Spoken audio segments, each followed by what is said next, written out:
If I could, I'd like to take a moment to pass on from the LSU football family our condolences to the Baglio family. As many of you know, we lost Coach Baglio to a tragic accident over the weekend. I didn't get a chance to work with Coach, but can tell you that everyone that I have come in contact with that has worked with him knew him as an incredibly passionate LSU supporter, fan, well-connected, certainly in the community amongst coaches, high school coaches throughout the state.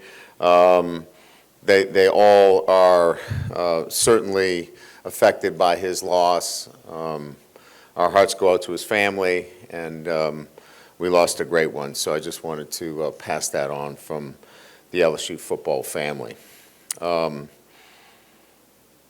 Let's talk about the game, the Arkansas game in particular. I think what I'm most proud of our team is that they had to go on the road and match the intensity and the physicality of an opponent that was coming off a bye week, and I thought we did that and did that very well. And that was really the mantra all week, was that we had to come off of playing an emotional game, overtime game against Ole Miss, and then really regroup and then go on the road in a hostile environment, if you will, and then play with an extra heartbeat, play physical, play to the echo of the whistle. It was a team that had showed itself on film as one that played that way, and then we had to match it, and I thought we did a great job from that standpoint. Certainly we got off to a really good start offensively. Defensively, I thought we tackled extremely well. We were physical. We got timely turnovers, and individual players certainly need to be talked about as well. Damian Ramos was the SEC Special Teams Player of the Week. Emory Jones was the SEC Offensive Lineman of the Week. Certainly Caden Durham, 100 yards rushing, 3 touchdowns. Nuss again, 23 of 34, no interceptions, no turnovers. And of course, can't finish a defensive performance without Whit Weeks being all over the field, 10 tackles, 1 sack, 1 interception, and he leads the SEC in tackles. So some great individual performances, but as a team, offense, defense, and special teams, I think what we did well was we prepared very well, and then we took that preparation relative to how we thought about the way we needed to play, and that was with a physicality, with extra effort, and being really aggressive. The first time we played on the road, I thought we were reactive against South Carolina. We waited for things to happen, and as you know, we got down 17 points. This game, we didn't wait around, and that's how we need to play this coming weekend against an outstanding A&M team, a team that will get a chance to play on national television, a 4-0 team, and going to College Station is certainly a challenge. Mike Elko is doing a great job with this football team. In his first year, they've won 6 straights, very similar to what our team has been doing. We lose the opener. They lost their opener and have played better and better each and every week. They're running the ball very well, over 200 yards rushing a game. But they're very balanced on offense. They throw it very well. I think Connor Wegman is a really good quarterback.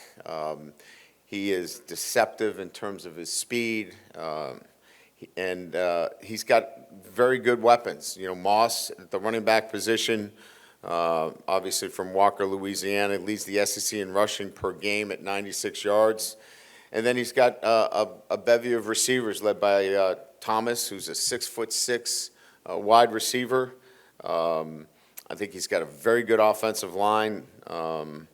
Basantis is really a physical presence inside for them. I think they're athletic. They work well together. And just I think it's a really well-conceived offense, very balanced. And defensively, obviously, with Coach Elko's background, coaching defense, this is going to be a fundamentally sound defense. They take the football away. I think they're second in the SEC in takeaways. They've got an outstanding front. It reminds me in a lot of ways of Ole Miss's front, big, physical. They've got a couple of transfers that really changed the complexion. Nick Scorton from Purdue is a big, physical defensive end. You still have Stewart, who's been there, athletic. Just a really well-conceived group. Linebackers are athletic, can run. It's led by York as the middle linebacker, smart, savvy guy. He's the green dot, does a really good job back there. We looked at Will Lee in the portal, transfer from Kansas State, physical, really smart corner. Again, a really good, well-constructed, fundamentally sound defense that is going to make you earn everything. Don't give up big plays. They play the way you would expect them to play. So, great challenge going to College Station. We'll have to, again, play our very best, but, there's a lot to play for, so we're excited about the challenge. So, with that, we'll open up to questions. Hey, Coach, what did you take away from your first year when you went to College Station, that atmosphere, how unique it is, how challenging it is to play in? Yeah, I think we learned a lot about, there are different venues in this league, and they're all difficult, but I think when you go to A&M, a lot like coming to Tiger Stadium, they kind of separate themselves, right? There's a few that are separating themselves from the others. No knock on, South Carolina, no knock on Arkansas. Those are tough environments. But, when you start to separate with maybe Neyland Stadium, going to Alabama, certainly here with A&M and Tiger Stadium, these are different. And you have to prepare and understand that in that environment, you have to block out those distractions, because if you don't, they will affect the outcome of certain games. Coach, heading into a game like this, now with the 12-team college football playoff, does that affect the way you guys look at a game like this compared to, say, if you had this game in this scenario last season with just a 4-team playoff? No, I don't think so. I think our preparation will be certainly the same. Look, I think the one thing that is so important to point out, and I think you could just look at the teams around college football, everybody's looking for how can they be consistent? How can they be the same team week in and week out? And for us, it's about our preparation and our process and how we can be consistent. It's the consistent application of what we do and how we do it, and then turning that over to performance. So whether it's a 14 playoff, 18, 12 team, that really doesn't come into the equation as much as how we prepare consistently. That will be the focus. Are we going to prepare as well as we did last week? And if we do, then we will perform equal to that. And that's really what we'll focus on this week. Brian, kind of a random question from the last game. Blake drew up that blitz on third down early with I don't even know how to fully describe it, that funky sort of I formation blitz thing. Just what did you make of that, and why was that sort of successful? It seems so exotic. Well, again, it's the little nuances of pressures in those situations are to make it difficult for protection schemes. And, those little tweaks, if you will, to our pressures are things that Blake has carried with him and have been effective. We wanted something that gave us the opportunity to attack their protections, but also have a runner in a position that could really spy the quarterback. And so that was something that he had used in certain situations before. and felt like this was the week against that particular quarterback would be effective. Brian, we've seen the grit and resilience that your team has displayed. At the beginning of the year, you talked about the maturity, in year 3 here. The pendulum's going to swing from everybody doubting you to everybody praising you and calling you a college playoff contender. How do you handle that messaging, and does that maturity kind of kick in right now in times like this? Yeah, I think there's been enough players that have been down this road before. And, we had to go to Alabama and win a football game, and we didn't come up. We came up short last year. So they understand that this is a week-to-week thing, right? You win a game, and everybody thinks you're great. You lose a game, and everybody thinks you're a bum. So our guys stay in the present. They understand how important it is to stay grounded and focused on really what can they control. And I think they've gotten to that point where whatever the narratives are and whatever people are saying, we've already kind of covered it with them in that what's really important is what you can control. And what people write about you, what they say about you, you can't control it. Control the controllables. And for us, as I mentioned to Koki, it's about our preparation. If we do a really good job with our preparation, then good things usually happen. Right over here, Coach. You mentioned your respect for College Station and that environment. In a game where maybe the margin of error is very thin, could you talk about your team's ability just to win in different ways and not being pigeonholed into saying we have to play this way in order to win a game? Well, yeah, I think what's important for us, from an offensive standpoint, and I've said this before, is that we want to be equally efficient, whether it's running or throwing, as an offense. And then from a defensive standpoint, if you're one-dimensional, in other words, if you can't stop the run but you're great against the pass, you really can never be consistent at anything. So as I mentioned earlier, trying to find that consistency is really about balance and being good in both phases, running the ball, throwing the ball, stopping the run, being efficient in terms of pass defense. Those are areas that we've worked hard. So winning, for me, is about how you can get to a level of consistency at all phases. And we're getting better at that. We had some glaring weaknesses in one of those phases or another, and we're shoring those up as we go through the season. On your left over here. Yeah. Question about Nussmeier's completion percentage just in the SEC games. Notice it's a little bit below 60%, and I'm not saying that's bad. For context, actually, it looks like Dart and Cook and Tennessee's quarterback also are below 60. And then, of course, Beck and Milroe both have more than one interception per game in their SEC starts. Just so in that context, how do you feel like he's doing, and do you think it speaks to any kind of trend about quarterback play in the league this year relative to last year where we had Jaden Daniels, with such a high percentage and winning the Heisman? Well, I think, Daniels, in terms of his efficiency and completion percentage, was a product of how well he was throwing the football. He was elite and certainly won the Heisman. Our passing game, and you can, obviously look at what we do.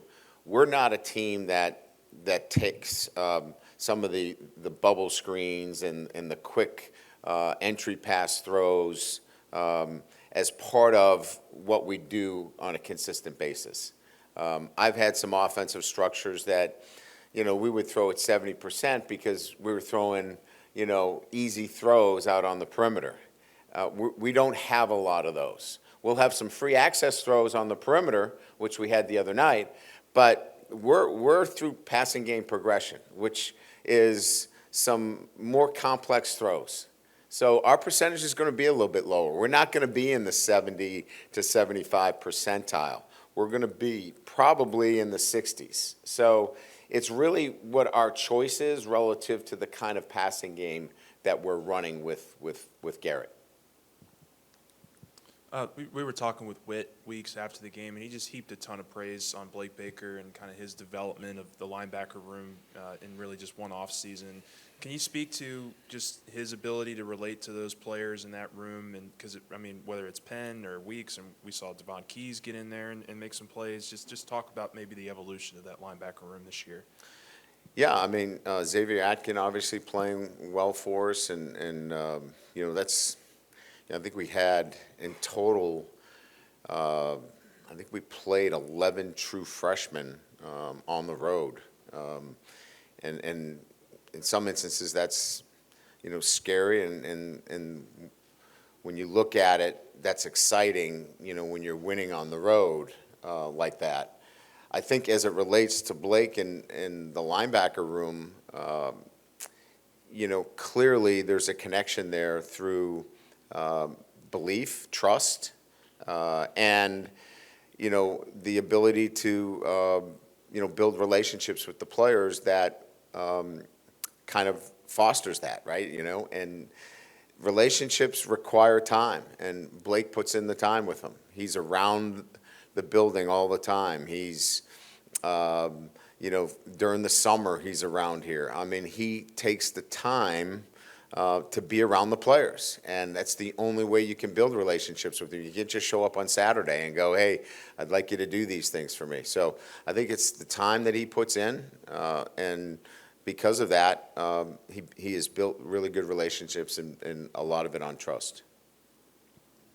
The job that Caden's doing, looks like he's probably not 100%, but just to have a freshman back that's able to kind of, fight through all that, how unique is that? I'm really impressed with a freshman running back that is not playing at 100%, but in there playing with grit and toughness and just the kind of resolve that he has. A lot of guys would not be in the game. I mean, he's playing at about 80, 85%, but he's got great vision. He's got toughness.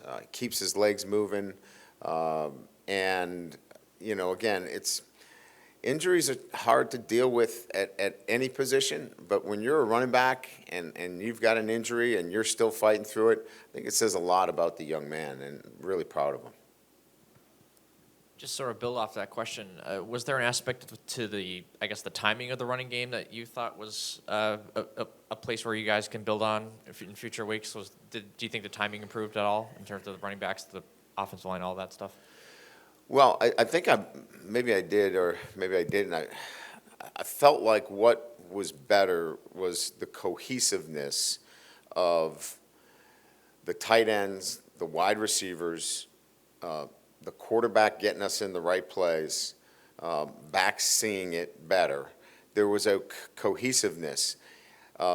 We were disconnected at one of those junctures at one time or another when we were struggling running the football. It wasn't just the five guys up front. It was something else that was going on. Maybe it was an offensive lineman one time, and then the next we didn't push crack with a receiver, or the other time we didn't get an upcut with an outside zone play, or the tight end boxed off the end instead of stretching him. We got the connection of all of those guys in unison this past weekend, because we've been spending so much more time on it in practice. So we'll continue to do that because it's beginning to pay off, and we need that running game for us to continue to have the balance we need on offense. Coach, over here. So I know you've had a great relationship with Mike Elko. He was your defensive coordinator at Notre Dame, and just hiring him in the first place, and what really impressed you about Mike Elko when you made the hire back at Notre Dame, and just talk about your relationship with Mike and what makes this defense so tough to defend. Well, it starts, look, it's like anything else, right? We just talked about Blake Baker, right, and his ability to relate. Mike does a great job with the players. He's demanding, but never demeaning. He has a standard of what he expects, but has always been able to build great relationships with his players. And so when you have that standard, and He's a very bright mind when it comes to defensive and defensive structures. He's got layers to everything relative to how to play defense. He's seen every coverage, knows every defensive front. So you've got a guy that has great experience, and he's done it at a lot of different levels, right? And I've always respected those coaches because that's where I've come from. I started as a Division II head coach. He's worked his way up, and anytime you can hire an Ivy League grad, that's makes me smarter. So that worked out well for me. Brian, your special teams the last couple of years has gotten better and better. Aaron Burrell is just absolutely automatic as a kickoff guy. Talk about just his development from day one. Yeah, he's a weapon, obviously, because you almost don't even have to worry about kickoff return, which, clearly we struggled with. I mean, we struggled with, covering kicks. But, here's a guy that had a fractured kneecap and rehabbed all summer, put himself in a position where, he could kick in the opener. It wasn't 100%, and he's clearly gotten better and better and better as the year has gone on to where he's automatic, as you mentioned. He's got a great demeanor. He works hard every day. And, Damian Ramos is kicking so well, but his leg is, as I mentioned before, he's going to have to work on some of the accuracy at times, but, he's kicking them from 60 plus in practice. And he's going to be a great weapon for us as a field goal kicker as well. Hey, Coach, I wanted to ask you about Ramos and his progression. His first year, I don't think he had a ton of attempts. No. And he made the one at Florida, but Yep. he didn't have a ton of them. And just his aspect of the way he's, a kicker maybe is not at the top of the list sometimes when you talk about most valuable players. And the Ole Miss kick, that wasn't his fault, right? The one. No, the Ole Miss was not. It was snapped prior to him being ready for the kick, and so he rushed it and missed it to the right. He has his mechanics and his routine is so flawless in terms of what he does. I mean, his ability to repeat his mechanics really separates him. And all day he's working on it. And when we're out at practice, his work ethic, he's with his group every day. He stays locked in for 90 minutes out there just working his routine. And so when it's time to kick, it's push play. and go. It's pretty remarkable. Just curious, follow up on the passing game comments from earlier. If you could go maybe a little bit deeper on the philosophy there. Is the payoff from maybe completing about around 60% that because you're working through more of a progression, maybe there's bigger plays available downfield? Yeah, I mean, you can see that the distribution of where the ball goes, it's much more difficult to defend because you don't know where the ball's going. It could go to Aaron Anderson. It could go to Lacey. It could go to Mason Taylor. It could go to CJ. We're able to move the ball all over the field, and it makes it much more difficult for you to roll coverages, isolate particular players. And so you need a full field progression. And when you're in a full field progression, there's a little bit more there relative to opportunities. With that, you're not getting some of the cupcake throws that keep the chains moving in some other offenses. So percentages tend to dip a little bit because of that. But we feel like that is a better fit for Garrett in terms of what he does, and it's worked pretty good for our offense.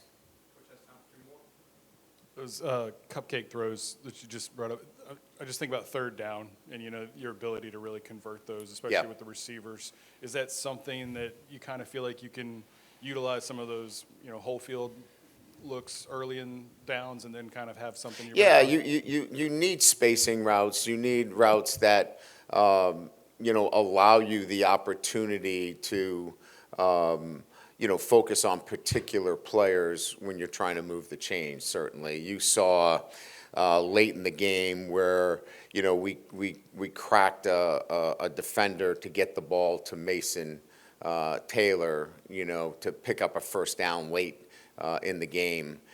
So, yeah, absolutely. There are manufactured throws that are higher percentage to keep the chains moving. And then there are, which are high percentage, obviously, because you want to keep the chains moving when they're short 3 to 5 yards. But, first down, second down, P and 10, we're much more in a progression read. Brian, I think Trades was on the field for maybe roughly half of the offensive snaps. Yeah, 42 snaps. I guess a two-parter. What did you make of just his overall performance? And two, when you guys watched the film, did you notice any effect that he may have had on maybe what Arkansas was trying to do defensively, per his size and kind of what he brings that way? Yeah, no, I thought for his first game where he was in a lot of plays, because he was averaging about 6 plays prior to that. He fared very well. There's some things we got to work on outside the numbers in terms of releases and such, but inside the numbers, Hash, he's a difficult target. I mean, he's hard to handle inside. He blocked well for us, blocked on the perimeter. He was assignment correct for the most part. So I thought it was a really good start for his emergence within what we want to be able to do moving forward. Great, thank you.